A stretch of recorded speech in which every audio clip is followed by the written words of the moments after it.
Quelques principes essentiels pour nous par rapport à ça sur ce que doit servir l'aide publique au développement en tant que telle. Nous disons l'aide publique au développement, c'est la contribution solidaire de la France à la réduction des fractures et des déséquilibres dans le monde. Et donc l'aide publique au développement doit essentiellement servir à la réduction de la pauvreté, des inégalités, à la lutte contre le changement climatique. Donc pour nous, ne doit pas être détourné de ces objectifs-là. Souvent, on confond les enjeux d'une coopération internationale avec les enjeux de l'aide publique. L'aide publique, ça doit être l'effort budgétaire et la contribution solidaire de la France, une forme de redistribution mondiale, si on veut, des richesses, d'une certaine manière, mais c'est la contribution solidaire de la France à la réduction de la pauvreté et des inégalités et des déséquilibres, notamment climatiques, parce que ce sont des enjeux globaux qui nous concernent aussi. Deuxième principe qui nous importe sur la question, dans le débat qui s'ouvre sur la loi, c'est celui de la, donc je disais, de l'utilisation qui ne doit pas être détournée donc, de ces objectifs-là et servir des intérêts directs de la France. Là, nous avons aussi des débats souvent ardus sur ce sujet-là, on pourra peut-être en parler, sur la question, parfois, la tentation de considérer l'aide comme un instrument de régulation, par exemple, des migrations. Or, ça n'est pas son objet et en plus c'est inefficace.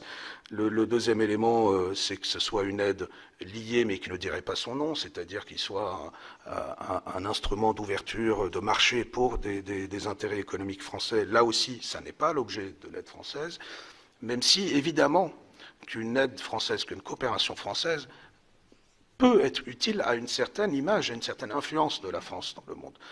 Mais l'objet des financements et des projets ne doit pas être lié à ces enjeux-là. Donc, c'est avec ça, nous, que nous avons engagé le débat sur la loi. Je veux dire deux mots sur les acquis aujourd'hui, notamment du dernier CICID, qui a été de février 2017.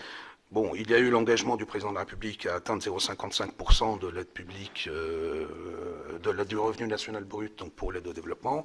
C'est bienvenu, surtout après une très longue période de baisse et de décrue de cette aide, et de doter donc cette loi d'une loi de programmation, c'est essentiel. Donc pour répondre à la question de la faible prévisibilité. Les conclusions du dernier CICID et les recommandations d'ailleurs du rapport Berville qui avait été produit donc, et rendu à la fin de l'été dernier vont dans le bon sens par rapport à ça. Elles vont dans le bon sens aussi dans la fixation ou le rappel d'un certain nombre d'objectifs. On remet l'éducation, par exemple, et la santé en tête. La question de l'égalité homme-femme comme priorité est très importante. Il y a une focale qui est remise sur la question climatique et notamment de l'adaptation au changement climatique. Donc ça répond à un certain nombre de points de faiblesse que j'ai évoqués tout à l'heure. Le rééquilibrage entre les prêts et les dons en faveur des dons. Le rééquilibrage également de l'engagement international entre bilatéral et multilatéral, même si le multilatéral est essentiel. Enfin, on le rappelle ici, il ne s'agit pas de dire que le multilatéral ne sert pas, on pourra peut-être en parler aussi, mais la question c'est le pilotage et la capacité de pilotage de cet équilibre entre bi et multi. Donc ce sont des éléments qui, pour nous, étaient importants, mais